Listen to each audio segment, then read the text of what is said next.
Bismillahirrahmanirrahim. Assalamualaikum warahmatullahi wabarakatuh. Selamat sore, salam sejahtera untuk kita semua. Alhamdulillahirabbil alamin. Wassalatu wassalamu ala asrofil anbiya'i wal mursalin sayyidina Maulana Muhammad wa ala alihi washabbihi ajmain. Yang saya hormati Bapak Randi Pratama dan Bapak Ibu para peserta kelas eksklusif publikasi karya tulis ilmiah pada Jurnal Ilmiah Nasional, yang pada hari ini, sore hari ini menyempatkan hadir, dan kami doakan supaya Bapak Ibu tetap sehat, tetap semangat, dan tetap berkarya Bapak Ibu. Pada sore hari ini adalah pertemuan kita di minggu ketiga. Tidak terasa memang sudah 3 minggu berjalan Bapak Ibu, yang pada harapannya adalah pada minggu ketiga ini kita akan coba untuk menyelesaikan tahapan dari artikel ilmiah itu sendiri. Pada minggu pertama kita sudah sama-sama dan coba untuk langsung membahas terkait dengan judul dan latar belakang. Kemudian di minggu kedua kita sudah bahas bagian kedua, yaitu terkait dengan metode penelitian dan bagaimana teknik mengutip ataupun teknik sitasi agar terhindar dari plagiasi.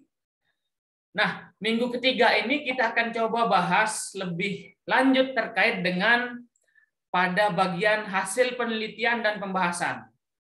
Kemudian kesimpulan dan daftar pustaka. Karena sesungguhnya artikel ilmiah yang Bapak Ibu ingin publikasi di Jurnal Ilmiah Nasional itu terdiri dari bagian-bagian itu.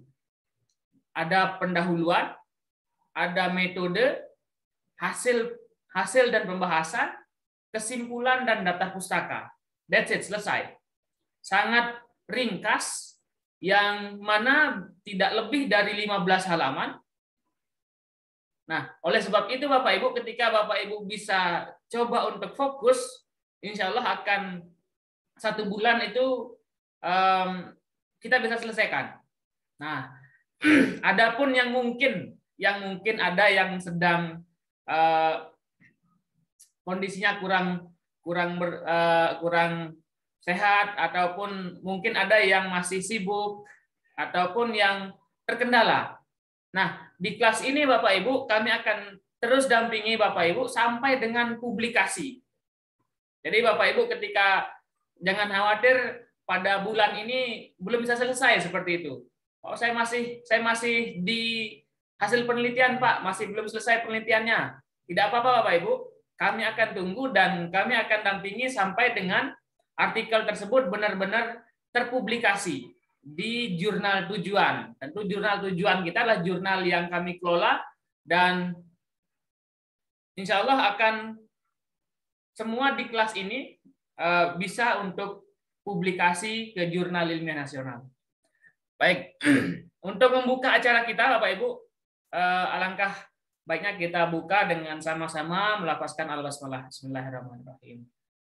Semoga apa yang kita ikhtiarkan, yang kita niatkan, mendapatkan berkah dan bermanfaat bagi kita semua. Amin. Baik, sesuai dengan topik ataupun undangan di Zoom meeting, minggu ini giliran kita membahas terkait dengan hasil penelitian dan pembahasan pada artikel ilmiah. Ya. Hasil penelitian Bapak Ibu, tentu dalam sebuah artikel ilmiah terdiri dari dua sumber yang ketika kita tulis itu bisa menjadi artikel ilmiah. Ada hasil dari penelitian, ada hasil dari kajian pustaka, ataupun hasil dari best practice Bapak Ibu. Nah, itulah yang akan dituangkan pada hasil penelitian dan pembahasan. Kemudian akan berlanjut pada kesimpulan dan daftar pustaka. Bagian hasil penelitian dan pembahasan ini sangat urgent Bapak Ibu, karena bagaimanapun juga ketika kita ingin mempublikasi artikel, kita pada jurnal ilmiah, tentu yang paling krusial itu adalah hasilnya. apakah hasilnya ada, apakah hasilnya signifikan, apakah hasilnya sesuai dengan keinginan kita atau tidak, itu akan dipaparkan oleh para penulis di bagian hasil dan pembahasan. Baik, izin share screen Bapak Ibu.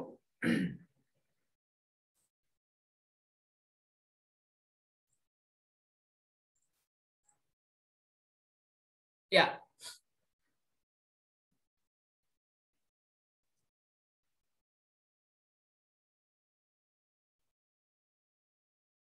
Halo Pak Randi, screen saya sudah terlihat? Iya, masih proses Pak, masih loading. Nah, sudah. Oke. Baik, sore hari ini saya tidak akan berteori Bapak Ibu ataupun tidak banyak untuk melihat teori-teori, tetapi langsung ke to the point. To the point pada template-nya. Template pada hasil dan pembahasan. Nah, sebelumnya saya bilang krusial. Kenapa krusial? Memang ini adalah intinya. Inti dari hasil penelitian ataupun kajian Bapak Ibu. Nah, oleh karena itu, pada bagian ini, nah, seperti yang sudah saya sebutkan pada minggu lalu, pada poin hasil dan pembahasan, itu paling banyak Bapak Ibu. Paling banyak jumlah halamannya. Jadi jangan sampai halaman pendahuluan Bapak Ibu lebih banyak daripada hasil dan pembahasan. Ini beberapa kasus yang kami temukan, pendahuluannya sampai 5 lembar, hasilnya cuma 1 lembar. Nah, itu yang terbalik. Jadi pada bagian ini, nah minimum 60% dari keseluruhan badan artikel. Jadi ketika artikel Bapak Ibu 10 lembar, nah pada bagian ini harusnya dan idealnya adalah 6 lembar. Karena hasil penelitian dan pembahasan. Ada 2 bagian. Nah, kita mulai pada hasil. Oke, Bapak Ibu. Hasil penelitian. Nah, hasil penelitian ini, Bapak Ibu, memang dalam prakteknya, ketika Bapak Ibu mengambil data, mengolah data, sampai dengan menyimpulkan, itu akan banyak sekali data. Nah, oleh karena itu, disarankan, Bapak Ibu, disarankan untuk menyajikannya dalam bentuk tabel, dalam bentuk grafik, dan dalam bentuk angka-angka misalkan, ataupun dalam bentuk gambar, yang kemudian gambar ataupun tabel ataupun grafik tersebut Bapak Ibu jelaskan, narasikan sedikit pada bagian bawahnya, atau berikan kata pengantar, berikan penjelasan awal, kemudian kita perjelas ataupun melengkapi dengan menggunakan tabel ataupun dengan menggunakan grafik. Nah, lanjut, itu untuk hasil penelitian Bapak Ibu. Nah, yang mana Bapak Ibu ketika Bapak Ibu ambil hasil penelitian, misalkan PTK. Nah, nanti kami akan contohkan secara langsung bagaimana menjabarkan hasil penelitian dan pembahasan pada PTK, literatur, dan best practice. Bapak Ibu, yang perlu diingat, jangan sampai hanya khususnya mungkin yang PTK ataupun yang kualitatif dan kuantitatif itu hanya teks. Usahakan dilengkapi dengan tabel data ataupun kesimpulan data. Bisa juga Bapak Ibu gambarkan dengan lengkapi lagi dengan grafik. Oke? Nah, terserah nanti Bapak Ibu model grafiknya atau diagramnya apakah mau horizontal ataupun vertikal, itu terserah. Nah, ketika ada tabel ataupun gambar, ingat daftar tabel itu ada pada atas ataupun pada bagian atas dari tabel itu sendiri. Nah, kalau untuk gambar, misalkan ada foto misalkan, ataupun ada grafik, itu tetap namanya gambar, bukan grafik ataupun foto. Misalkan ada beberapa penulis yang menuliskan foto 1 gitu. Salah. Yang benar adalah gambar 1. Nah, ada juga yang menuliskan gambar 4.1. Nah, ini salah Bapak Ibu ya. Sesungguhnya kapan gambar itu mulai tampil di teks atau di artikel Bapak Ibu, itu adalah gambar nomor 1. Apakah namanya grafik ataupun foto, itu adalah keterangan gambarnya.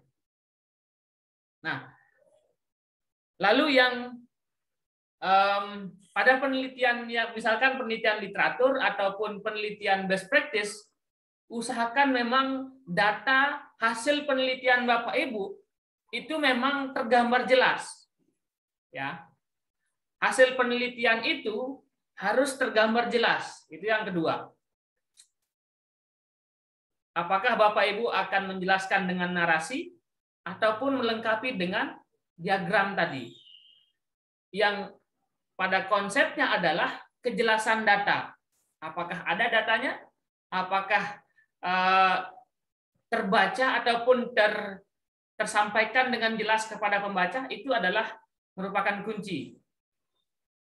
Nah, baik, kita lanjut ke pembahasan. Karena pada bagian ini ada 2. Hasil penelitian dan pembahasan.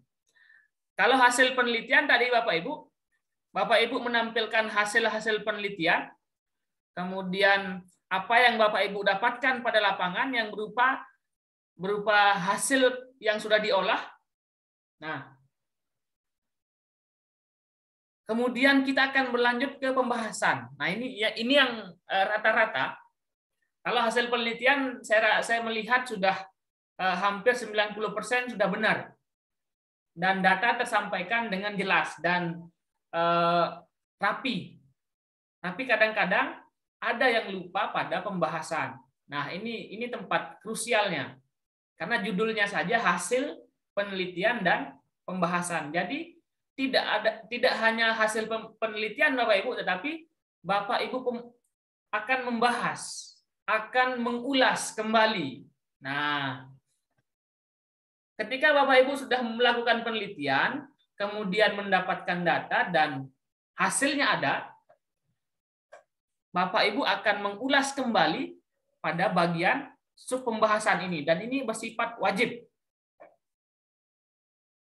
Kalau hanya sekedar Bapak Ibu menampilkan hasil penelitian saja, itu hanya reportase ataupun laporan istilahnya. Tapi sisi ilmiahnya kita sebagai penulis, kita sebagai akademisi yang mendapatkan sebuah hasil, tentu dibutuhkan pembahasan. Nah, ini intinya. Bisa Bapak Ibu lihat di template jurnal. Nah, pembahasan dimaksudkan untuk memaknai hasil penelitian sesuai dengan teori yang digunakan dan tidak sekedar menjelaskan temuan. Nah, ini intinya Bapak Ibu. Pembahasan harus diperkaya dengan merujuk hasil penelitian sebelumnya, apakah itu di buku ataupun pada jurnal ilmiah.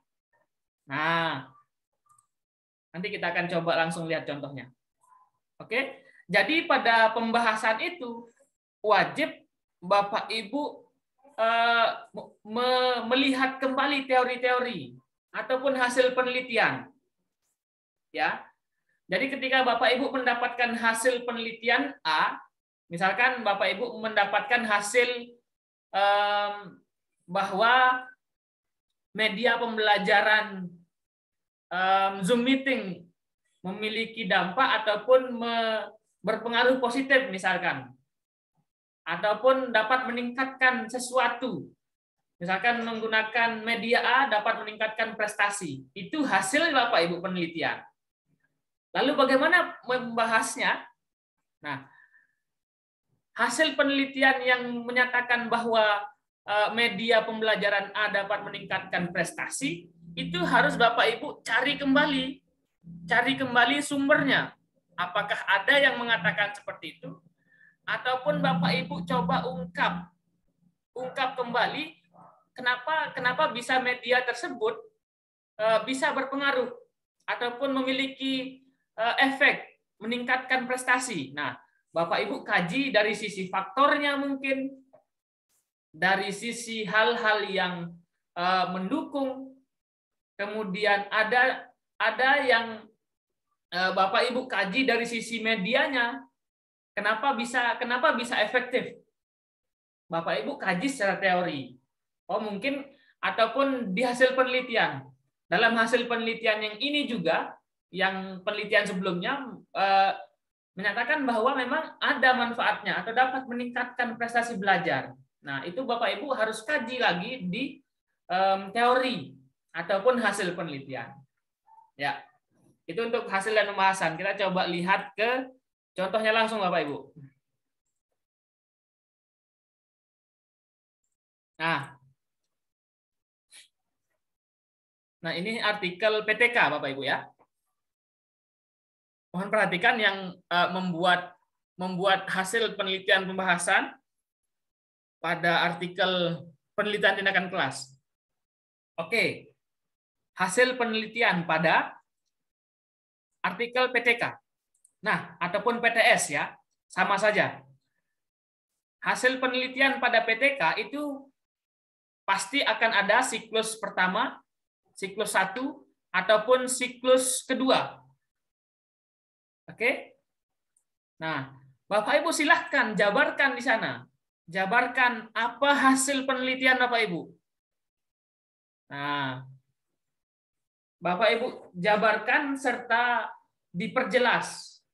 Apakah dari langkahnya, kemudian hasilnya seperti apa, kemudian dikuatkan lagi dengan tabel hasilnya gitu. Apa hasil siklus pertamanya, kemudian hasil siklus keduanya. Nah, ini Bapak Ibu ya. Ini hasil siklus pertamanya. Kemudian hasil siklus kedua. Ya, tentu Bapak Ibu harus menampilkan data di sana. Mana datanya? Ya, ini datanya Bapak Ibu. Misalkan hasil siklus pertama bagaimana? Kemudian itu dijelaskan kembali. Nah, kemudian hasil siklus keduanya seperti apa? Ya. Nah, ini Bapak Ibu jelaskan secara rinci dan jelas tentunya.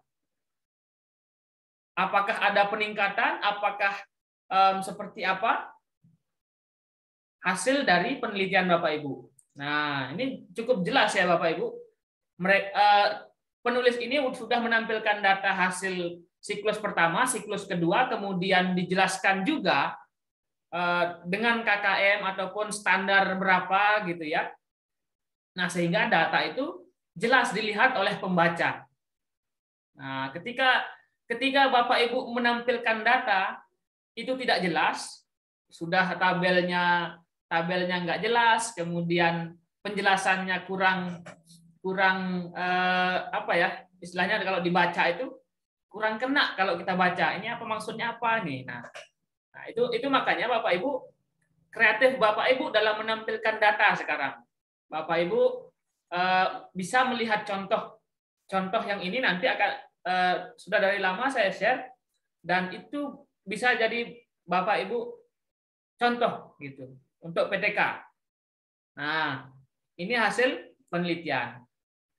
Hasil penelitian jangan sampai ada rujukan. Jadi murni memang hasil penelitian itu ada pada data lapangan. Nah, lalu pembahasan ini yang menjadi yang saya tekankan tadi. Pembahasannya. Nah, hasil penelitiannya bagaimana? Nah, ini hasil penelitiannya yang dijelaskan tadi. Lalu dikuatkan seperti itu. Hal ini misalnya. Nah, ini penguatannya nih. Dan ada kutipan ataupun merujuk dari hasil penelitian ataupun teori-teori yang berkaitan dengan hasil penelitian Bapak Ibu. Nah, jadi dikuatkan seperti itu. Ataupun Bapak Ibu ketika ingin membahas lebih lanjut, silahkan diungkap faktor-faktornya juga. Ataupun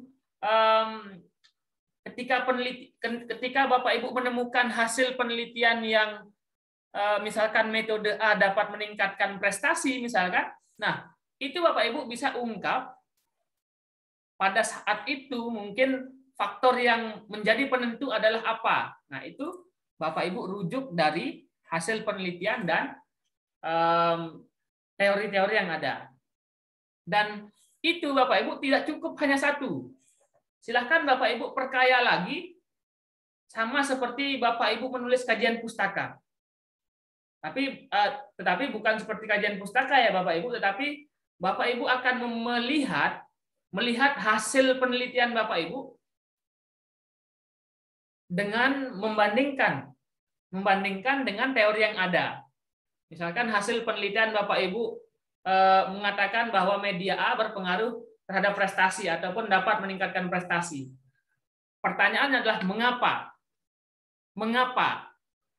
Ataupun bagaimana bisa media itu dapat meningkatkan prestasi? Nah, itulah yang Bapak Ibu kaji dari sisi teori ataupun hasil penelitian. Nah, jadinya dalam penelitian dan pembahasan ini ada setidaknya 3 atau 4. Lebih banyak lebih bagus pembahasannya ataupun kutipannya. Kalau di artikel ini ada sekitar 1, kemudian 2, ini masih ada 2, 3, ya 3 atau 4 lah. Jangan sampai memang tidak ada sama sekali. Itu akan kami revisi kalau tidak ada kutipan dalam pembahasannya. Baik. Kemudian satu lagi kita lihat contoh di artikel best practice.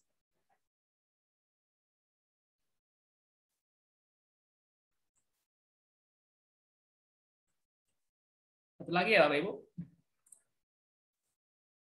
Nanti kita akan lebih banyak diskusi. Ya, ini hasil pada best practice. Ya, ini juga rasanya sudah publis hasil dan pembahasan. Oke. Nah, ini langsung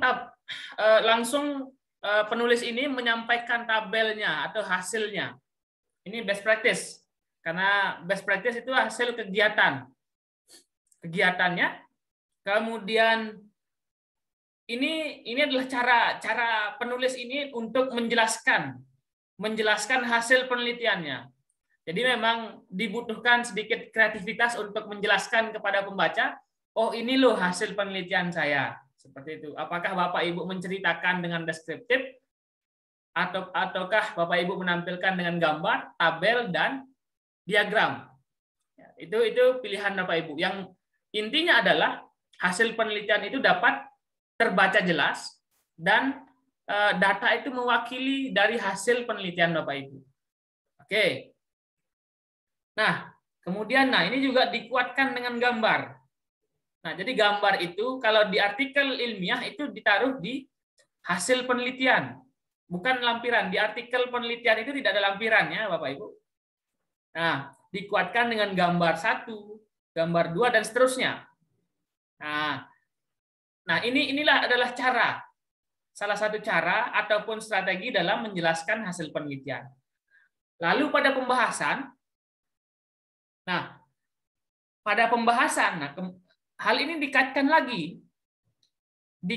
lagi dengan teori. Hal ini sesuai yang dikemukakan oleh Warsono dan Haryanto 2012. Kemudian ada Fitria 2018. Nah, itulah yang Bapak Ibu harus jelaskan pada hasil penelitian dan pembahasan. Oke, sekitar 5 menit lagi, satu lagi pada artikel ini ya, artikel literatur.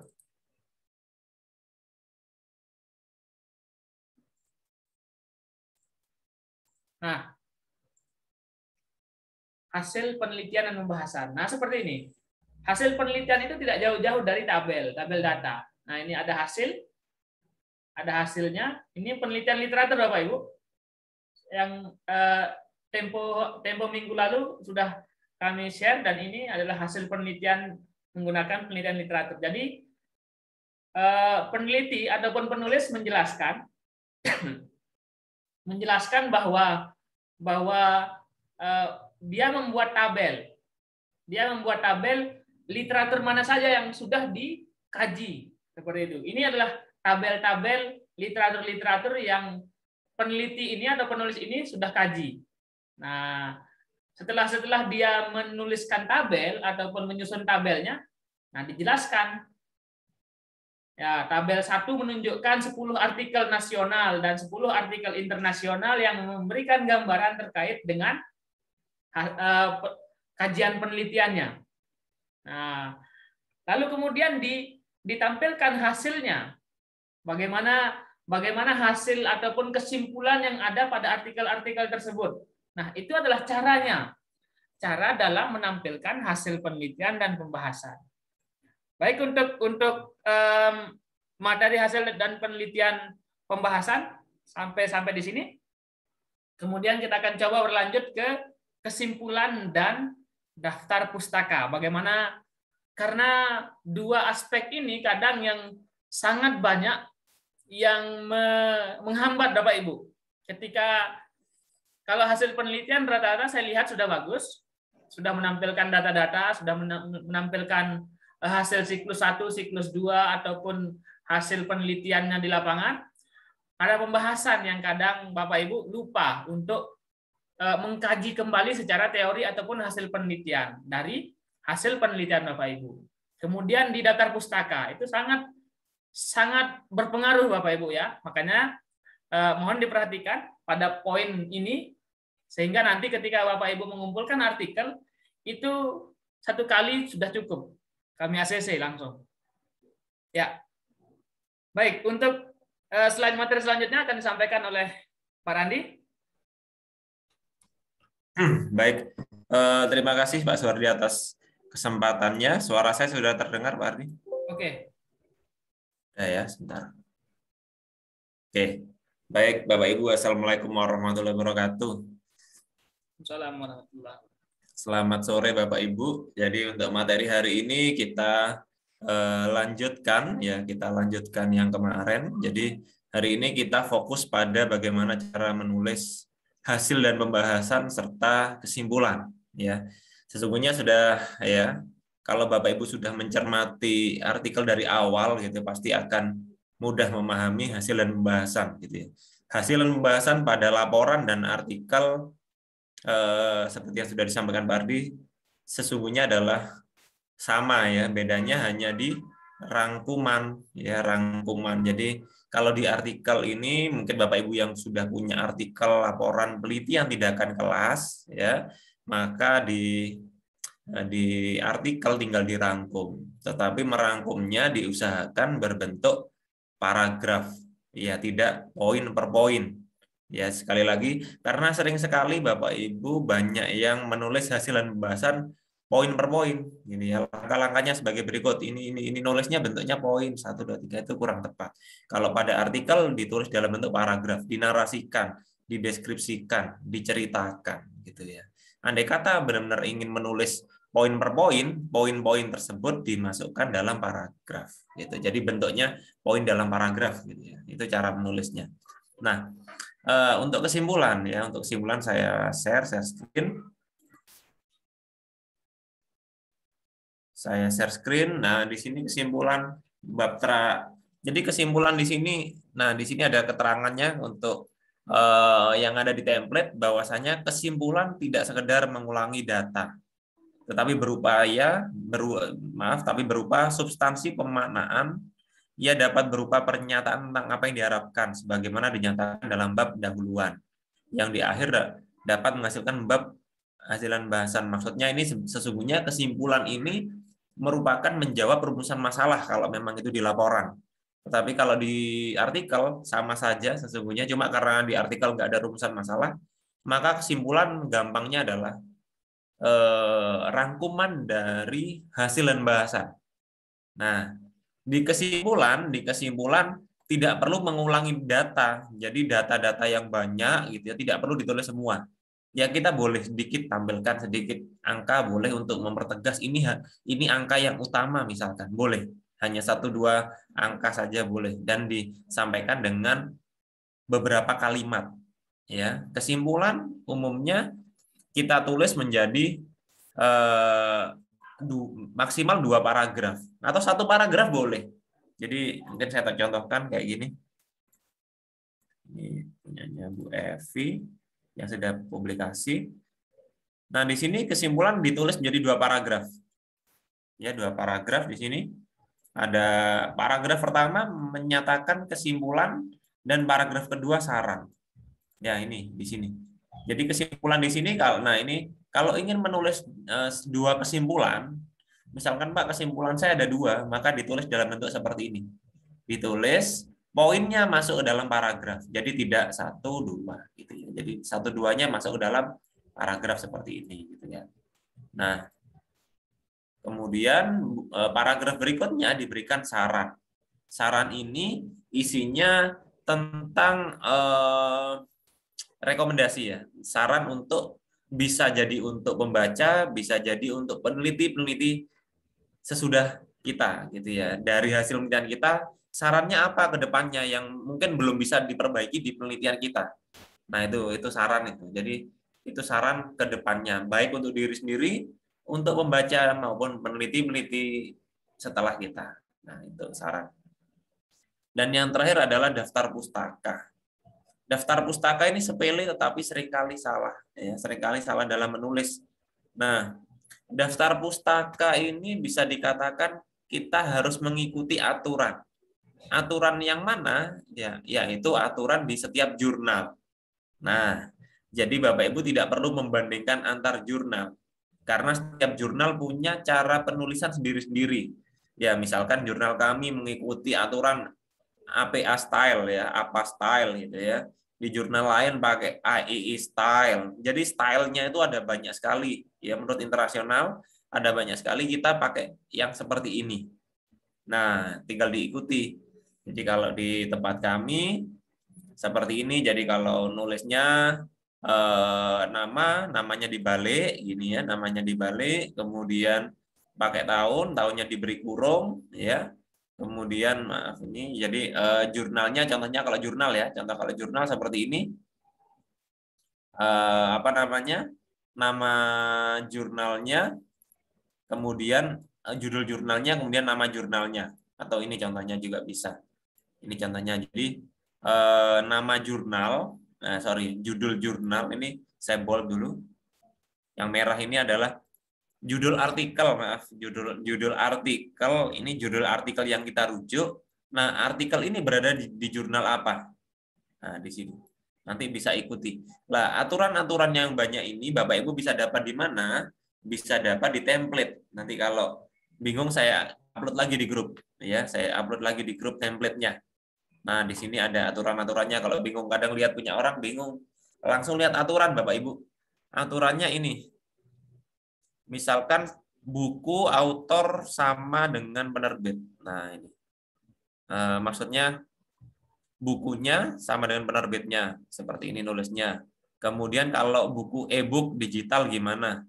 Yang jelas kalau buku digital habis diberi judul, kemudian ya tahun, ya nama pengarang, kemudian tahun, kemudian judulnya di garis di italic, di huruf miringkan, kemudian diberi web.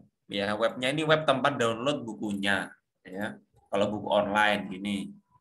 Atau kalau yang jurnal tadi, sebentar, biasanya sering Bapak Ibu kutip adalah jurnal. Nah, kalau jurnal seperti apa? Nah, ini contohnya. Artikel jurnal daring, atau sekarang kan sudah jurnal sebagian besar online sudah ya, 90% sudah online. Maka cara downloadnya adalah nama dari penulis jurnal seperti ini. Kemudian ini adalah judul jurnalnya, saya beri warna merah, judul jurnalnya. Judul artikel mesti keliru saya. Judul artikelnya, kemudian ini nama jurnalnya. Nama jurnalnya saya bold, misalkan gini bentuknya, ini yang ini warna atau warna yang lainnya. Warna yang ini biru ini. Kemudian ini adalah volumenya.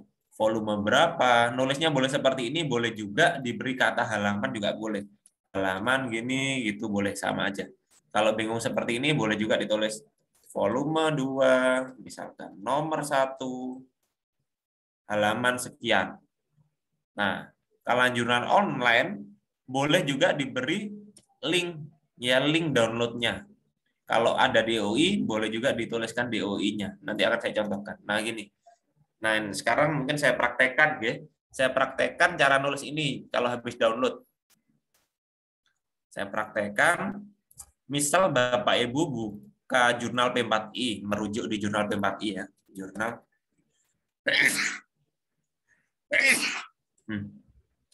Jurnal P4I, jurnal kami. Jurnal P4I, misalkan Bapak Ibu merujuk di ini punyanya jurnal elementary, jurnal pendidikan dasar nih. Buka ini salah satu. Sebentar, masih loading di jurnal b4i.com. Nah, ini sudah masuk jurnalnya. Nah, kebetulan cari-cari judul di sini, cari-cari ternyata ada judul yang bisa saya rujuk untuk penelitian kita. Nah, maka saya ambillah ini punyanya Bu Niketut Suryaningsih. Nah, ini peserta kami di kelas-kelas sebelumnya sudah terbuka di sini. Kita download dulu PDF-nya mungkin biar tahu isinya apa. Diklik ini. Nah, ini judulnya. Judulnya adalah upaya meningkatkan hasil belajar siswa melalui model ini, make a mess, dan lain-lainnya. Nah, bagaimana cara merujuk ini, gitu ya? Cara merujuk ini, gitu ya. Nah, cara merujuk ini kalau di dalam isi, di dalam baik pembahasan ataupun pendahuluan, Bapak Ibu mau nulis ini, tulisnya nama belakang. Suryatiningsih 2021. Ya, sekali lagi nama belakang Suryatiningsih 2021. Jadi kita tulisnya kalau saya tulis ya, jadi kalau dalam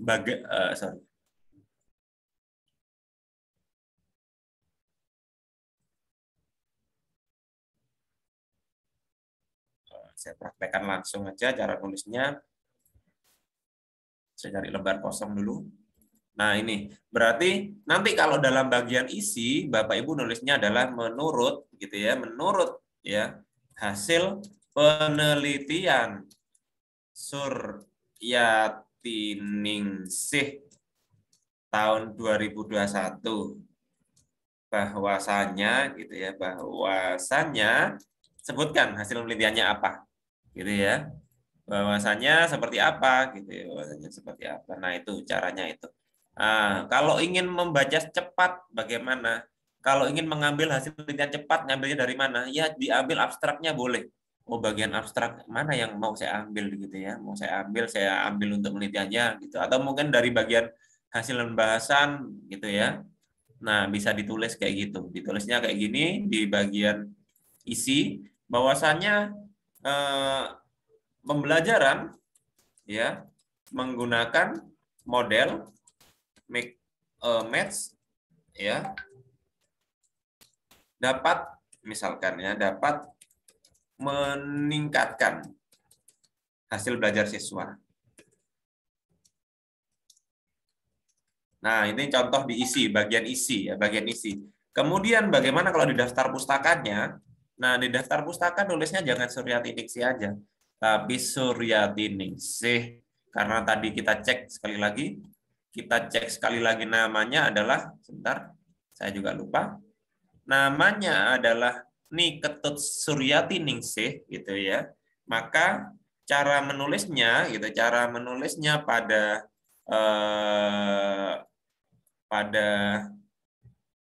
tempat kita di daftar pustaka adalah Suryatiningsih Niketut gitu ya, atau bisa juga Suryatiningsih, sebentar saya takut namanya keliru tadi ya, Suryatiningsih Niketut ya. Nah, maka merujuknya adalah Suryatiningsih Niketut, atau bisa juga Suryatiningsih NK. Boleh gitu ya. Suryatiningsih NK 2021. Kemudian Judul artikelnya apa? Di copy ya. Judul artikelnya apa? Di copy. Tadi judul artikelnya adalah ini. Upaya meningkatkan hasil belajar, ini saya copy. Saya copy.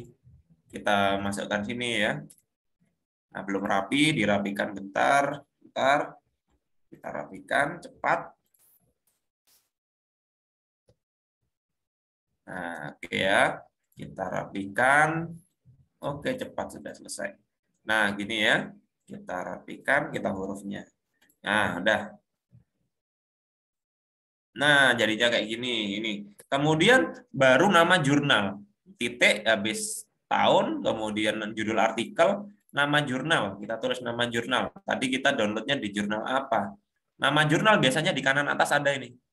Nah, bisa di copy ini. Nah, ini ya di copy. Bisa Bapak Ibu copy, taruh di sini. Nah, ini ya. Nah, menurut aturan di jurnal yang sudah ini, nama jurnalnya dimiringkan, ya. Nama jurnalnya dimiringkan. Oke, kita miringkan. Nama jurnalnya dimiringkan italic lah, ini ya.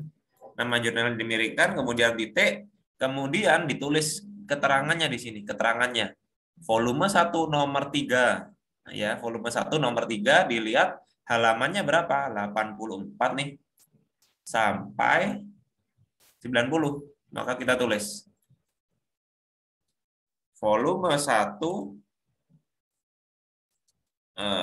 nomor 3 dari 84 sampai dengan 90. Nah, karena ini jurnal online ya, karena ini jurnal online, ini yang digeser dikit bagian ininya biar gini. Maka kita boleh tulis sampai sini saja boleh, nggak ada masalah. Tapi kalau ingin lengkap ditulis link downloadnya, ya link downloadnya. Atau kalau di sini bisa Bapak Ibu lihat kita back ya, kita back tempat bukanya tadi.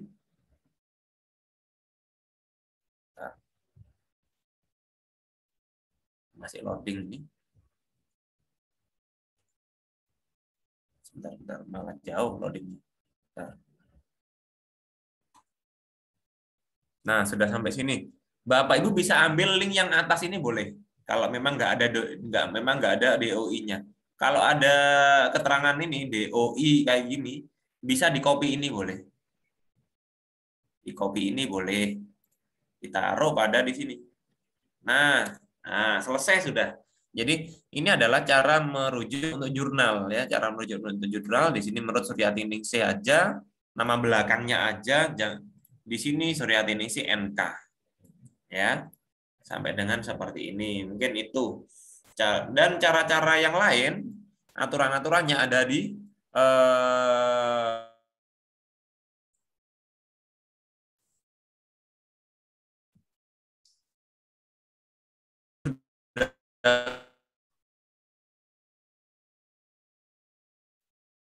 kalau bingung nanti bisa boleh tanya lagi.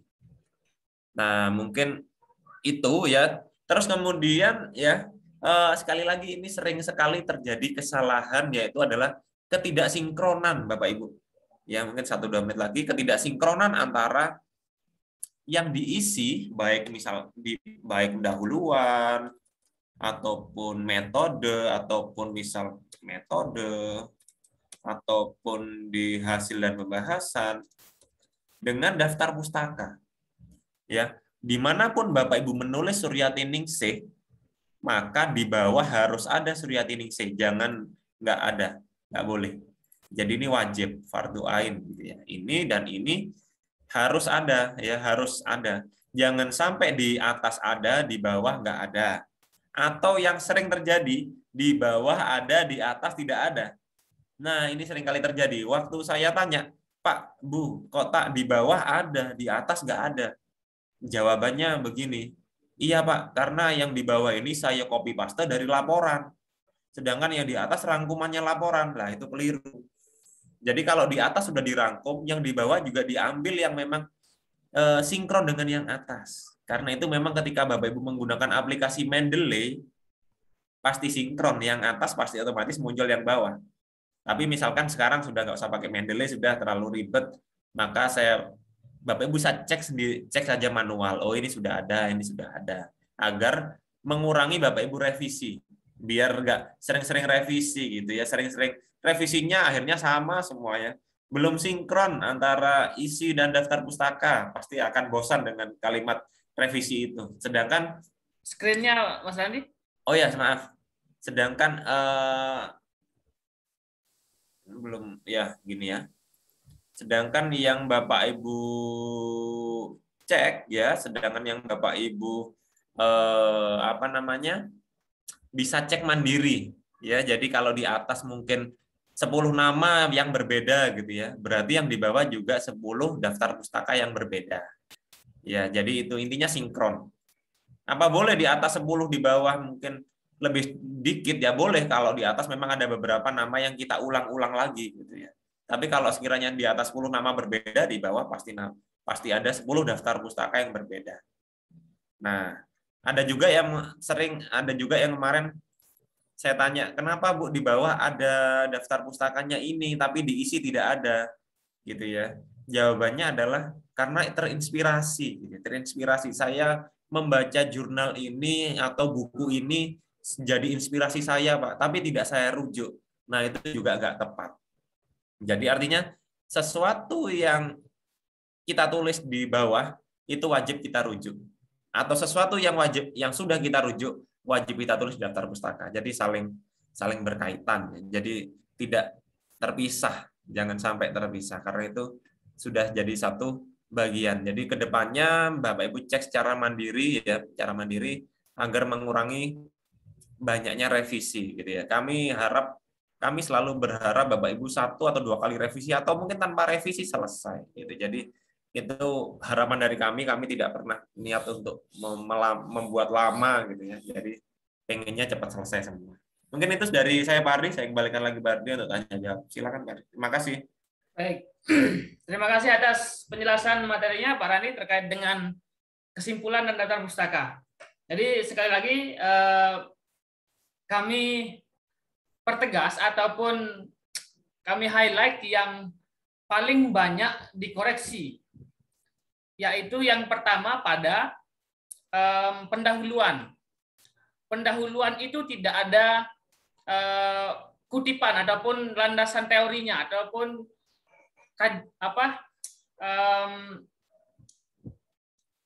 kondisi idealnya sesuai dengan teori.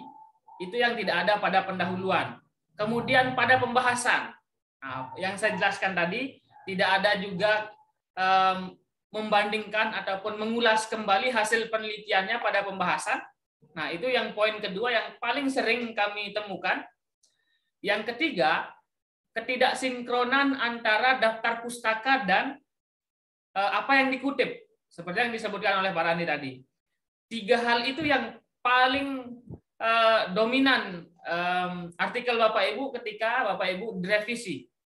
Nah, oleh karena itu 3 hal itu mungkin Bapak Ibu menjadi perhatian khusus dalam menulis artikel, sehingga artikel tersebut tidak bolak-balik terus dikoreksi, dicoret, diberikan catatan lagi. Nah, itu harapan kami Bapak Ibu agar artikel Bapak Ibu segera, kalau bisa bulan ini sudah kelar dan kami publis. Seperti itu. Baik, silahkan Bapak Ibu kita sesi diskusi selanjutnya. Bapak Ibu bisa raise hand dan menuliskan pertanyaannya di kolom chatting. Kita diskusi secara langsung. Mungkin apa kendala, apa kesulitan, ataupun hal yang belum dipahami dalam menulis artikel ilmiah.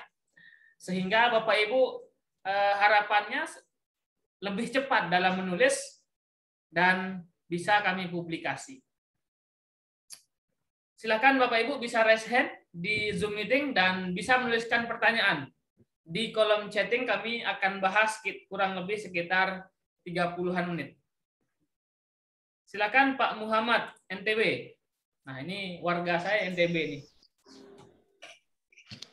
Ya, oke. Assalamualaikum warahmatullahi wabarakatuh. Waalaikumsalam warahmatullahi wabarakatuh. Ya, terima kasih, ilmunya sangat bermanfaat buat kami. Ini ada yang barusan disampaikan oleh Pak Suhadi.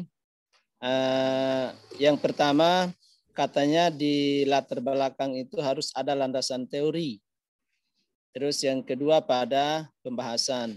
Yang biasa kita lakukan selama ini itu hanya aja pada kajian teori. Apakah memang harus ada di latar belakang itu kajian teori dengan di pembahasan itu? Itu yang pertama. Terus yang kedua, untuk cara menulis daftar pustaka yang kita dapatkan dari internet. Nah, ini kebetulan tadi pagi saya sedang nyusun begitu di daftar pustakanya itu. Saya lihat-lihat di internet. Kalau tidak salah ini petunjuknya ini seperti ini. Yang pertama nama penulis begitu. Ya. Terus yang kedua tahun ditulis. Terus yang ketiga HTTPS-nya itu apa namanya itu? Ya, alamat terus, websitenya. Ya, alamat websitenya gitu. Nah, terus yang berikutnya nama jurnal. Ya. Nah, yang terakhir itu adalah kapan kita ambil kutipannya orang ini. Jadi misalnya tadi pagi saya ambil di terakhirnya itu saya tulis 25 Agustus 2001. Nah, di pembahasan Pak siapa yang barusan ini tidak ada ditulis di daftar pustaka itu kapan kita ambil kutipan ini. Baik, dipahami Pak. Sedangkan yang saya baca di internet tadi pagi itu ada ditulis yang terakhir itu kapan kita ambil. Nah, itu aja. Terima kasih. Assalamualaikum warahmatullahi wabarakatuh. Waalaikumsalam warahmatullahi wabarakatuh. Baik Pak Muhammad, terkait dengan pertanyaan yang pertama terkait dengan kutipan.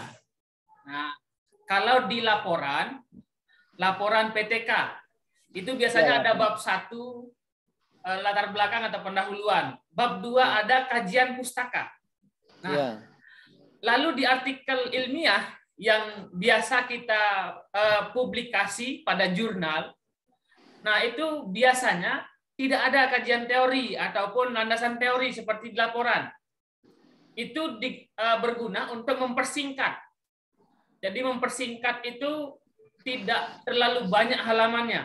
Kalau kita taruh kajian teori sekian banyak variabel itu akan tidak efektif. Oleh karena itu kajian teori ataupun hasil penelitian yang Bapak Ibu gunakan dalam laporan itu dikaitkan pada latar belakang dan pembahasan sesuai dengan topik ataupun masalah penelitian Bapak Ibu.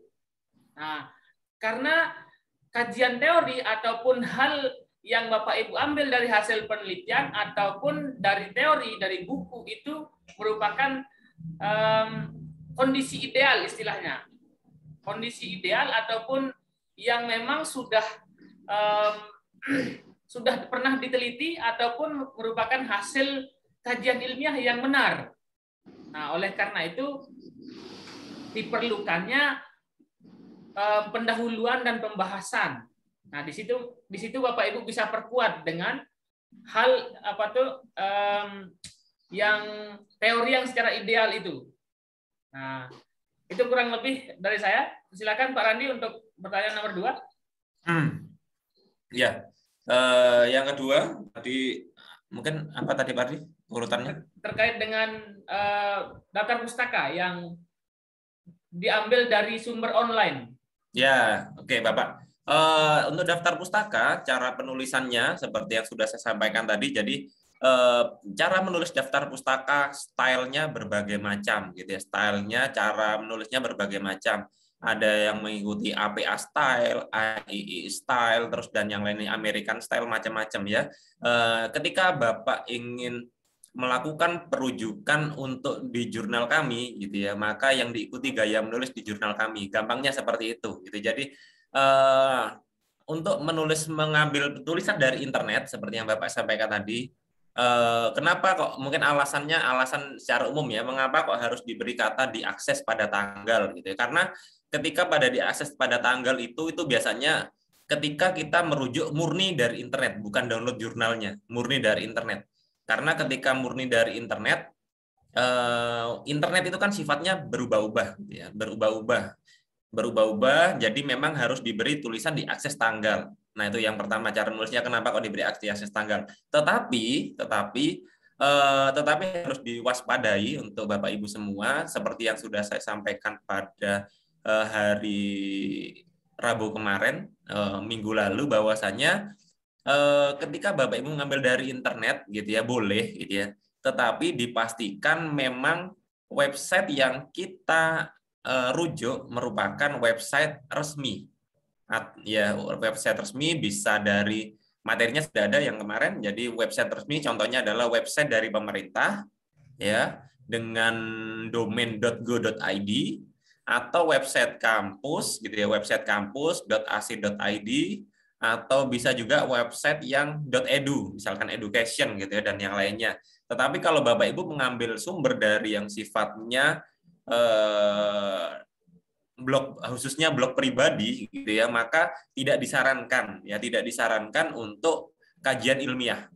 Ya, sekalipun mungkin isinya benar mungkin ya, tetapi secara kajian ilmiah itu tidak tepat karena Bapak Ibu semua juga bisa menulis blog. Bisa semua nulis blog yang isinya tidak bisa dipertanggungjawabkan. Ya, saya sering sekali melihat bahkan materi-materi di blog itu, blogspot.com itu bahkan ada materi matematika yang banyak yang keliru gitu, sampai saya aduh kok gini nulisnya gitu ya. Nah, itu karena memang mereka nulis bahkan bukan nulis, kadang copy paste dari orang, diedit, copy paste diedit. Jadi apa istilahnya? Jadi kalau ingin Bapak Ibu mengambil dari internet, memang internetnya adalah langsung pada jurnal dan disarankan pakai Google Scholar ataupun Google Book. Jadi nanti internetnya yang disarankan memang langsung mendownload jurnalnya, Mungkin itu dari saya. Mungkin sedikit tambahan dari saya untuk yang hari tadi.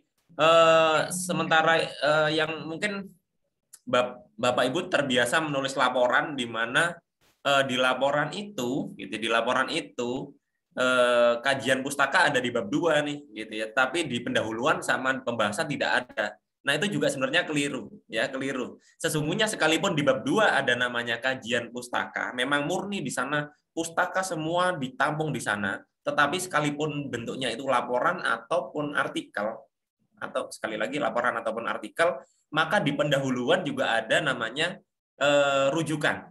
Ya, rujukan. Yang dirujuk apa di pendahuluan adalah teori-teori singkat yang akan menunjang latar belakang.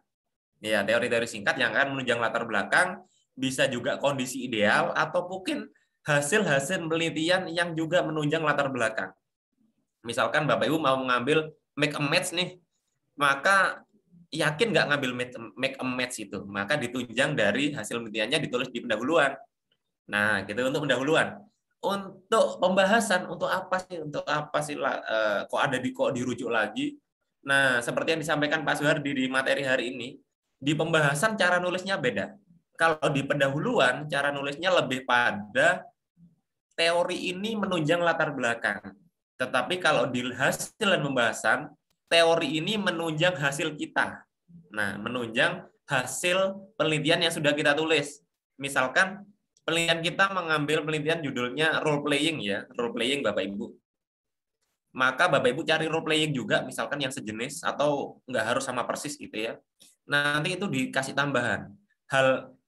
Hasil penelitian ini sejalan dengan misalkan Susanti tahun 2010 yang menyatakan bahwa role playing mampu meningkatkan hasil belajar. Artinya apa?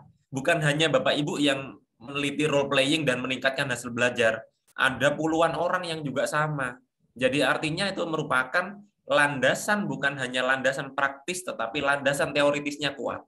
Gitu. Jadi itu manfaatnya menulis di pembahasan, ya, dimanapun sama, di jurnal manapun sudah diwajibkan menulis pembahasan yang kata Pak Suhardi tadi minimal 3. Kita sudah istilahnya sangat mudah sekali. Bahkan di jurnal-jurnal lain ada yang jurnalnya sangat ketat sekali, minimal 20 pembahasan. Maksudnya 20 rujukan pada pembahasan. Ya, wah banyak sekali, memang harus mengutip banyak sumber dan dikaitkan dengan hasil penelitian kita. Sampai segitunya gitu. Jadi semakin banyak semakin baik pastinya gitu. Karena apa? Bukan semakin dikira kita plagiasi, bukan. Jadi Bapak Ibu nggak perlu khawatir. Yang saya rujuk judulnya mirip, nggak apa-apa. nggak masalah, justru itu menunjang. Karena hasilnya kan pasti ada yang sama, ada yang berbeda gitu ya. Hal yang samanya lah yang akan didorong oleh kajian pustaka atau literatur ataupun hasil penelitian yang sejenis. Jadi akhirnya hasil Bapak Ibu benar-benar on the track nih gitu ya. Track lurus, tidak ngarang sendiri gitu ya. Nah, itu Pak Suwardi. Baik, terima kasih Pak Randi atas jawabannya, dan semoga Bapak Ahmad Muhammad bisa dipahami dan diterapkan tentunya Bapak Ibu. Dan ketika Bapak Ibu sudah menyerahkan nanti artikel, sudah ini ya, sudah oke dalam pendahuluan, kemudian metode, hasil dan pembahasan sampai dengan daftar pustaka. Yang menjadi catatannya yang kami sampaikan pada hari ini. Silakan bagi Bapak Ibu yang ingin bertanya secara langsung bisa raise hand, dan kita coba bahas Pak Randi yang ada di WA Group. Ini ada pertanyaan dari Bu Khotimah. Artikel contoh tadi mohon di-share di grup. Sudah kami share Bapak Ibu di grup contoh-contoh artikel tadi. Bapak Ibu yang tips yang kami sampaikan dari awal, silakan Bapak Ibu bisa mencontoh ataupun melihat pedomannya. Misalkan artikel Bapak Ibu terkait dengan penelitian literatur, silahkan dicontoh penelitian literatur.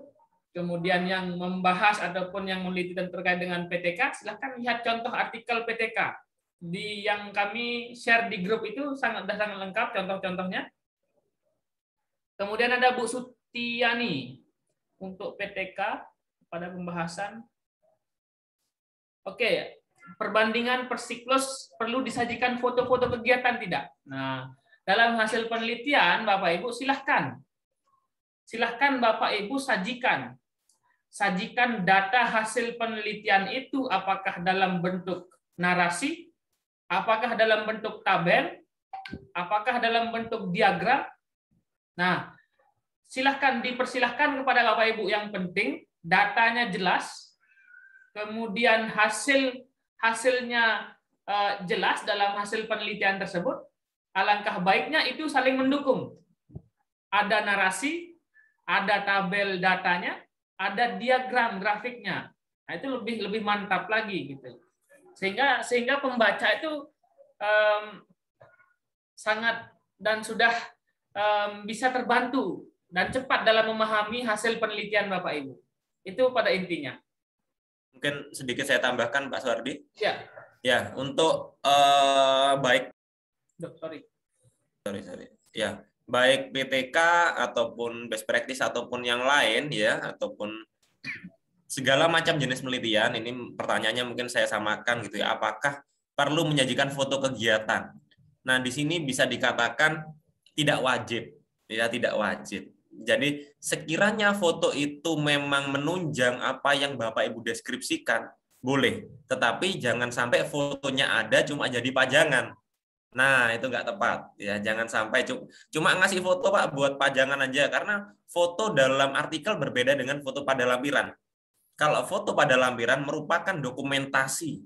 Tetapi kalau foto pada artikel sifatnya akan dibahas. Ya, contohnya Bapak Ibu mau menampilkan screenshot media yang sudah Bapak Ibu buat. Nah, boleh tampilkan, dijelaskan kenapa seperti ini. Atau mungkin hasil belajar siswa mau dibahas nih, memang mau analisis hasil belajar, maka ditempelkan foto itu ditempelkan. Atau mungkin ketika mengajar tekniknya teknik khusus, memang spesial, mau menampilkan role playing dengan siswanya mempraktekkan gaya ini. Itu memang satu foto akan saya bahas, boleh. Tetapi kalau sifatnya itu tidak ada hal yang ingin dibahas dari foto itu, maka tidak perlu ditampilkan gitu ya. Tidak seperti lampiran mungkin kita tampilkan semua fotonya gitu ya. Jadi jangan sampai ada gambar satu dokumentasi kegiatan tetapi tidak ada penjelasan satupun yang sifatnya ilmiah dari dokumentasi itu. Begitu Pak Ardi.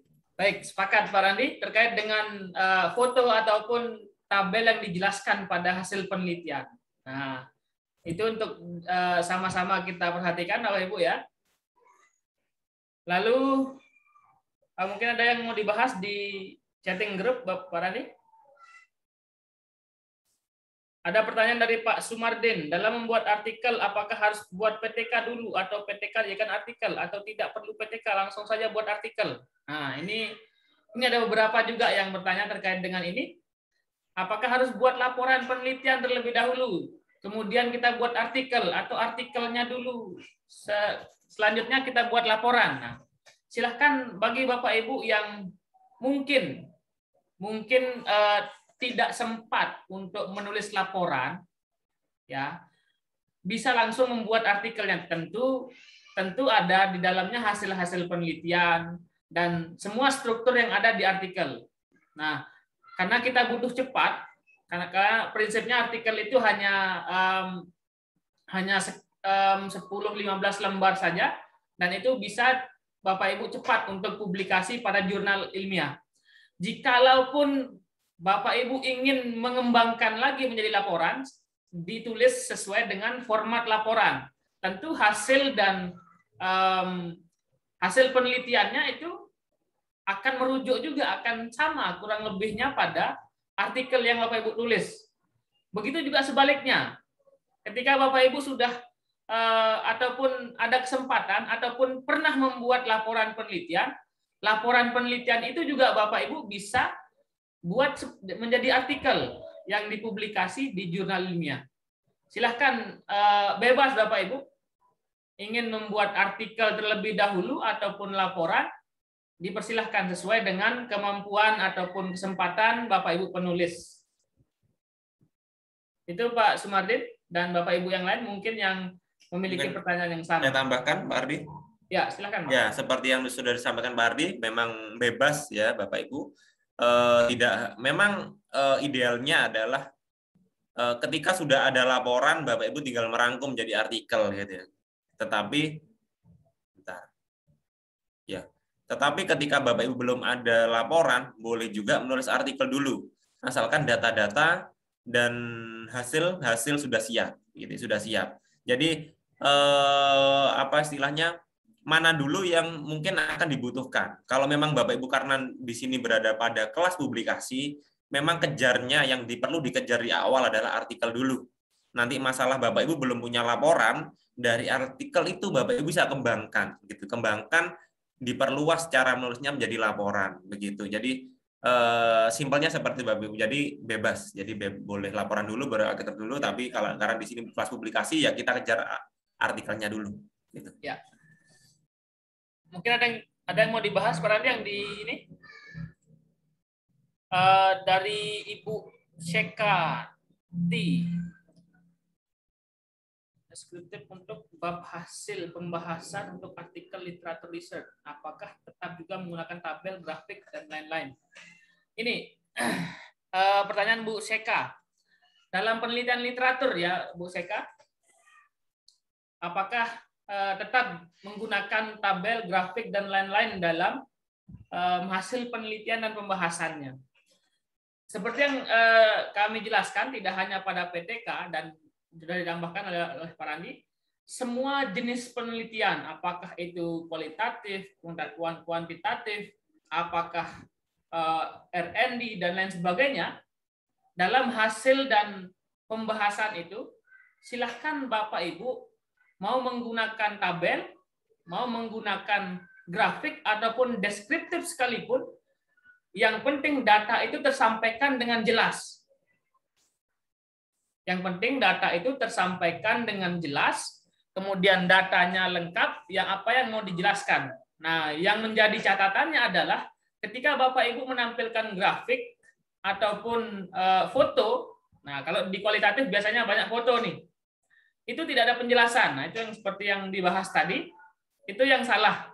Ataupun tabel tanpa ada penjelasan, kadang kan juga bingung kalau hanya tabel. Nah, ya kalau di penelitian literatur, coba dilihat contoh penelitian literatur tadi, bisa Bapak Ibu Bu Seka lihat contoh penelitian literatur yang sudah saya update di WA Group. Nah, seperti itulah kurang lebih cara menyajikannya. Oke. Selanjutnya Bapak Ibu bisa lihat contohnya. Nah, seperti itu. Menggunakan teori. Ibu Upi Makrimah. Ikramiah. Sorry. Mungkin saya Apakah- jawab beberapa. Ya, silakan Pak Randi. Ya. Nah, di sini ada beberapa pertanyaan di kolom chat ya Bapak Ibu. Ya, kalau mengutip dari internet kita tidak menemukan penulisnya. Lah ini dipertanyakan ini ya. Jadi memang diusahakan ketika mengambil sumber dari internet, maka memang disarankan langsung mencari internet yang valid. Contohnya adalah jurnal ilmiah. Kalau tidak ada penulisnya, maka pasti akan bertanggungjawabkan, gitu ya. Maksudnya tidak bisa dipertanggungjawabkan siapa yang berbicara, siapa pendapat ahlinya, gitu. Maka apa namanya harus dipastikan dulu. Kalau memang itu merupakan suatu kementerian yang berbicara, boleh disampaikan menurut Depdikbud gitu boleh, tidak masalah. Ya, jadi tetapi benar-benar diambil dari sumber website yang resmi, bukan dari Blogspot, WordPress ataupun .com yang lain gitu ya. Jadi itu di Bapak Ibu kurangi itu ya. Kemudian dari Bu Sutiani, untuk artikel di jurnal apakah ada aturan jumlah daftar pustaka ya. Nah, di setiap jurnal punya aturan yang berbeda. Kita mungkin ambil yang paling longgar saja Bapak Ibu, paling longgar adalah mungkin minimal 10 ya, 10 yang dirujuk, 10 daftar pustaka itu sudah sangat longgar sekali. Rata-rata sudah di jurnal-jurnal lain sudah 15 sampai 20 bahkan minimal 25 ya. Jadi apa istilahnya, semakin banyak yang dirujuk itu justru semakin baik dari segi teoritis. Jadi nggak perlu takut kalau yang dirujuk banyak atau mungkin daftar pustakanya banyak, nggak masalah ya, nggak masalah. Mungkin Bapak Ibu kalau lihat jurnal-jurnal internasional bahkan menyarankan minimal 50, bahkan sampai daftar pustakanya saja bisa sampai 2 atau 3 halaman. Daftar pustaka sampai 2-3 halaman, daftarnya saja padahal. Nah, cara merujuknya, pasti ada beberapa hal yang akan digabung, gitu ya. Misalkan pendapatnya sama, maka pendapat A dan pendapat B digabung dengan cara menulis tertentu, gitu ya. Ada aturannya yang bisa Bapak Ibu ikuti di template. Tapi kalau misalkan kesulitan, nggak perlu seperti itu, bisa ditulis seperti biasa. Kita minimal 10, ya 10 untuk artikel.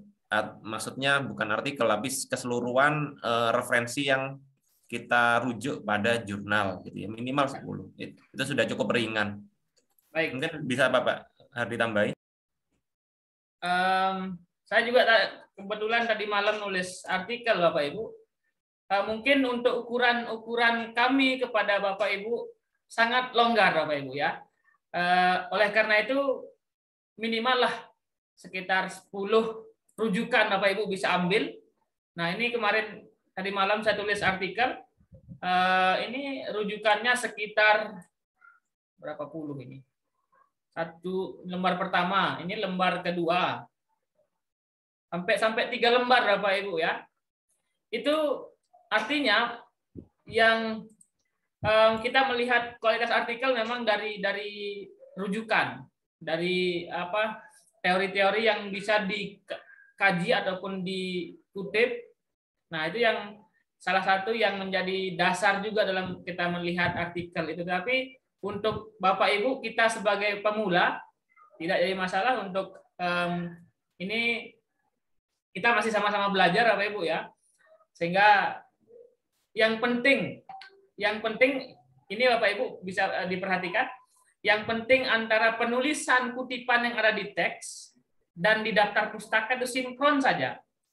Kadang hampir 90% saya melihat artikel Bapak Ibu di teksnya ada, di daftar pustakanya nggak ada. Di daftar pustakanya ada, tiba-tiba kita cek di teksnya nggak ada. Nah, itu yang sangat diperhatikan seperti itu.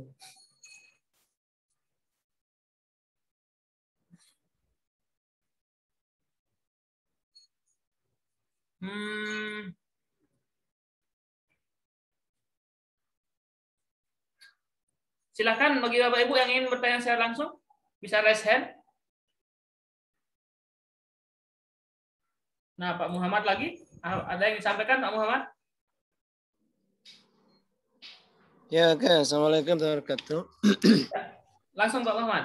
Ini mohon di kajian di kajian teoritis ini. Di bab 2 ke itu bab 2 ya, bab 2. Ya. Yang dibahas di sana itu apakah hanya metodenya atau terkait dengan materi pembelajaran juga? Misalnya begini, peningkatan hasil belajar, materi mat iwat dan mat arit lisukun menggunakan metode ini. Apakah mat iwat dan mat arit lisukun itu dimasukkan juga di kajian teori itu? Untuk laporan atau artikel, Bapak? Untuk laporan. Oh ya, mohon maaf, ini kita bahas artikel, Bapak Muhammad, ya? Oh gitu. Oh ya, baik, tapi kami coba akan bahas sedikit. Ini untuk pengetahuan saja, Bapak Ibu ya.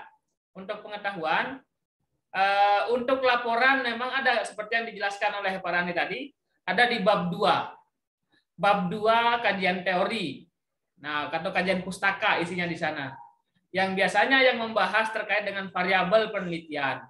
Misalkan seperti yang di variabel artikel ataupun laporan Pak Muhammad tadi terkait dengan metode A. Yang dijelaskan pada kajian pustaka itu adalah metode A. Dan untuk meningkatkan hasil belajar misalkan. Nah, itulah yang dijelaskan pada kajian teori. Tetapi dalam artikel ilmiah seperti topik kita ataupun di kelas kita itu digunakan untuk menguatkan pada pendahuluan dan untuk mendukung hasil penelitian kita pada pembahasan. Nah, seperti itu. Kan saya tambahkan Pak Suwardi? Ya. Ya, seperti yang disampaikan Pak Suwardi, ya mungkin kalau di sini kelas kami ada 2 sesungguhnya. Di sini kelas yang publikasi, kelas artikel, ada satu kelas, satunya adalah kelas laporan. Nah, mungkin nggak apa-apa saya bahas sedikit. Untuk laporan, ya laporan di bab 2 kajian pustaka tadi Pak Muhammad bertanya apa yang dibahas gitu di bab 2. Jadi di bab 2 adalah kata-kata kunci, ya kata-kata kunci yang sesuai dengan judul, ya. Tidak harus sama persis judul, gitu ya. Tidak harus sama persis judul. Contohnya kita mau membahas metode number head together. Nah, pada bab 2 gitu ya, maka kita boleh membahas langsung number head together, boleh juga membahas di atasnya yang secara umum, yaitu metode kooperatif. Nah, boleh seperti itu. Atau ketika kita bahas apakah materi juga kita masukkan, boleh? Boleh, sangat boleh sekali. Karena materi itu juga salah satu variabel dalam penelitian. Misalkan PTK mau meneliti materi aritmetika sosial nih dalam matematika kelas 1 SMP, maka kita juga boleh menuliskan materi aritmetika sosial. Ya, jadi variabel misalkan isinya di judul adalah akan meneliti hasil belajar siswa SMP gitu ya. Hasil belajar siswa SMP. Kita boleh tuliskan juga hasil belajar, boleh. Bahkan kita juga boleh menuliskan karakteristik siswa SMP, boleh. Jadi istilahnya bab 2 ini tidak ada acuan baku. Yang jelas segala hal yang terkait dengan apa yang akan kita teliti, yang sifatnya itu merupakan teori yang terkait, boleh yang menjadi variabel-variabel penelitian kita ataupun pengembangan dari variabel, boleh kita tulis di bab 2 ya. Semakin lengkap dan padat ya. Lengkap itu bukan berarti banyak, kadang lengkap dianggap banyak maka dimasukkan semua, itu nggak harus. Jadi bagaimana cara meramunya agar semua bisa masuk tetapi padat dan jelas, maka itu semakin baik di bab 2 gitu. Tapi di sini untuk artikel tidak perlu ada namanya bab 2. Sehingga Bapak Ibu tidak perlu menulislah kajian pustaka di artikel. Yang bagaimana kalau di laporan sudah ada kajian pustaka, mau saya taruh di mana di artikel, maka Bapak Ibu bisa taruh di pendahuluan beberapa yang ada di kajian pustaka, tinggal taruh beberapa yang dibutuhkan di pendahuluan, dan beberapa lagi Bapak Ibu bahas di bab hasil dan bahasan gitu. Jadi Bapak Ibu, terima. Ya.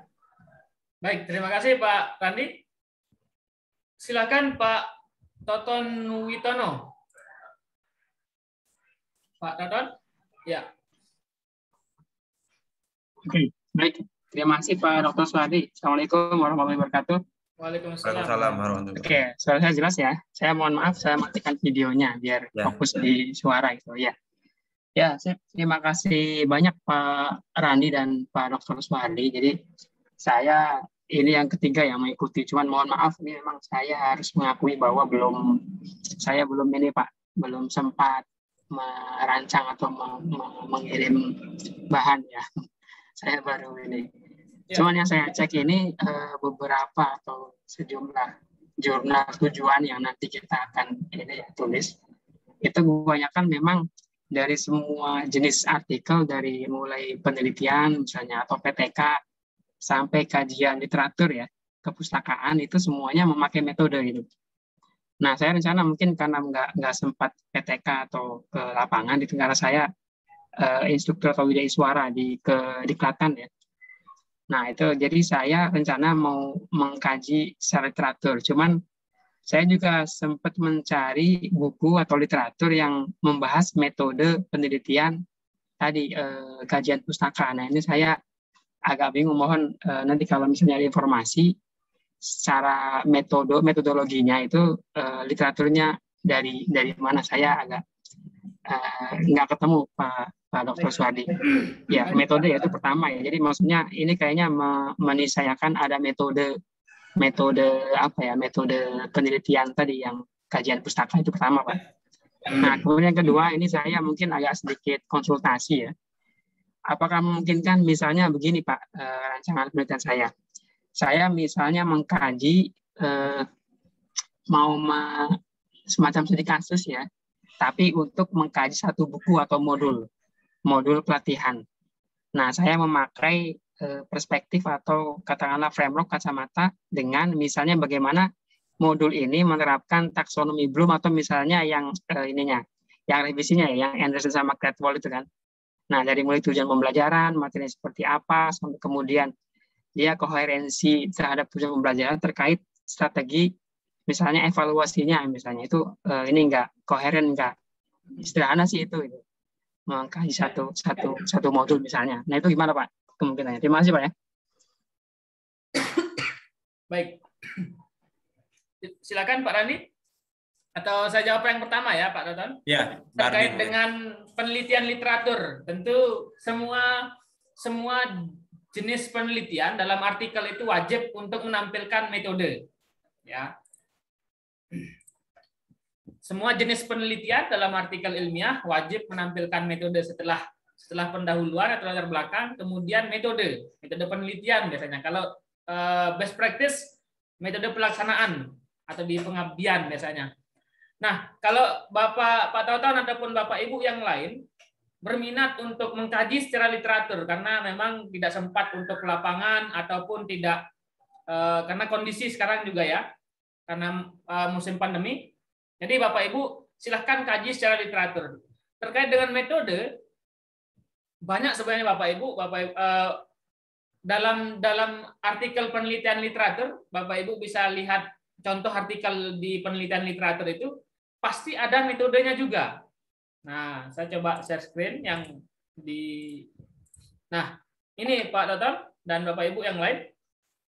Nah, penelitian pada artikel ini menggunakan metode pendekatan kualitatif karena sesungguhnya penelitian literatur itu termasuk dalam qualitative research, ya, dengan menggunakan studi kepustakaan ataupun literatur. Sebenarnya banyak sekali Bapak Ibu untuk referensi ataupun buku-buku terkait dengan penelitian. Dalam metodologi penelitian pasti ada. Nah, ini Bapak Ibu bisa contoh ataupun ambil juga tidak jadi masalah. Dan di parafrase tentunya Bapak Ibu bisa ambil sumber ini ataupun artikel ini sebagai sumbernya, kemudian di parafrase dan ditulis untuk tabel. Dan ini saran sedikit Bapak Ibu yang menuliskan tabel ataupun grafik dalam artikel, usahakan ditulis ulang ataupun digambar ulang, dibuat tabel ulang gitu ya. Jangan sampai Bapak Ibu screenshot ataupun ataupun di print screen itu di laptop. Usahakan dibuat ulang, nggak digambar ulang seperti itu. Sehingga ketika dicetak ataupun dicetak ataupun di PDF-kan itu tidak pecah seperti itu. Ya, itu untuk pertanyaan yang pertama. Mungkin Pak Randi ada tambahan terkait dengan pertanyaan nomor 2 tadi dari Pak Tatan? Mungkin bisa diulang Bapak seperti apa kami sebentar saya unmute aja. Bagaimana Bapak mungkin diulang sedikit tentang yang kedua? Halo, cek. Ya. Ya. Pak Randi, terima kasih ya. Saya ulang ya.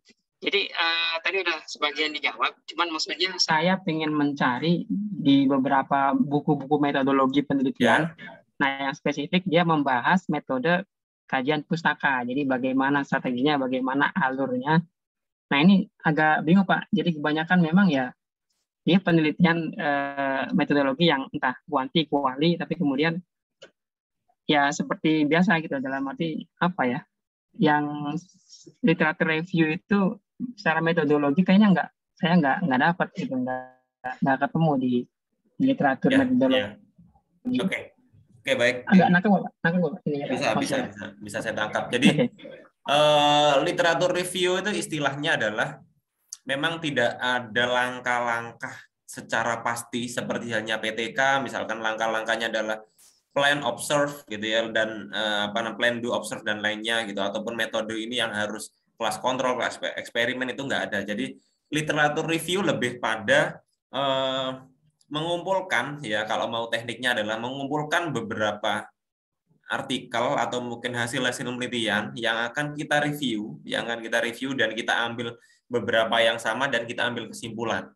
Dari kesimpulan itu akan kita bahas. Jadi sebenarnya teknis gampangnya seperti itu saja Bapak. Jadi tidak perlu sampai bingung gitu mencari urutannya seperti apa gitu ya. Masalah membahasnya Bapak bisa gunakan tabel, boleh. Bapak bisa gunakan dinarasikan, dideskripsikan masing-masing hasil ini seperti ini, hasil ini seperti ini, dan hasilnya seperti ini, maka kesimpulannya ini. Atau mungkin membandingkan beberapa literatur yang mungkin bisa juga bertentangan, tetapi kadang agak sulit kalau bertentangan. Mungkin bisa lebih pada beberapa hasil yang nanti mengarah pada satu kesimpulan yang sama, nanti itulah yang dapat disimpulkan. Memang teknis mudahnya seperti itu Bapak. Jadi memang tidak ada langkah-langkah detail teknis pelaksanaan, ya teknis pelaksanaan, karena memang literatur review bukan sebuah pelaksanaan penelitian lapangan gitu. Jadi memang jarang dibahas pada buku-buku metodologi penelitian gitu. Gitu Bapak. Mungkin bisa ditambahkan Pak Ardi atau dirasa cukup? Baik. Baik Bapak Ibu. Silakan jika memang tidak ada pertanyaan lagi, nanti kalau kita akan lanjutkan diskusi via WA Group. Bapak Ibu, untuk diketahui Bapak Ibu, di WA Group tersebut tidak hanya Bapak Ibu hanya konsultasi jurnal atau artikel Bapak Ibu yang ingin dipublikasi, tetapi Bapak Ibu bisa konsultasi ataupun bertanya, misalkan ada hal yang mungkin sekiranya tidak ataupun belum dipahami, ataupun ada yang ingin di-sharing, silahkan di WA Group kelas publikasi tersebut. Dan harapan kami semoga artikel Bapak Ibu cepat selesai dan ditulis dengan rapi dan sesuai dengan sistematika, sehingga kami bisa segera untuk publikasi di jurnal ilmiah. Karena sesungguhnya kalau lama juga ini jadi PR kami juga, apa tempat kurangnya seperti itu.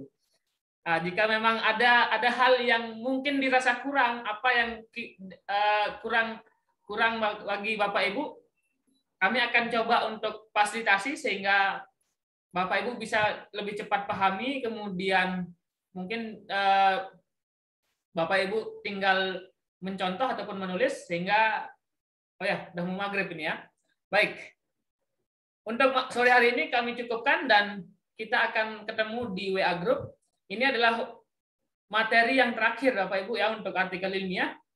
Silahkan selanjutnya tergantung Bapak Ibu semua. Karena sesungguhnya Bapak Ibu lah yang menulis, bukan kami ya. Kami hanya memfasilitasi untuk mengecek, kemudian dikoreksi. Selanjutnya silahkan Bapak Ibu lah yang menjadi penentu untuk bisa cepat atau tidak dalam menulis dan memperbaiki hasil revisi itu. Seperti itu Pak Randi. Untuk sore hari ini kita cukupkan. Dan Bapak Ibu, terima kasih yang sudah sempat hadir di Zoom meeting. Kita bertemu di WA Group dan semoga segera terpublikasi artikel Bapak Ibu. Assalamualaikum warahmatullahi wabarakatuh.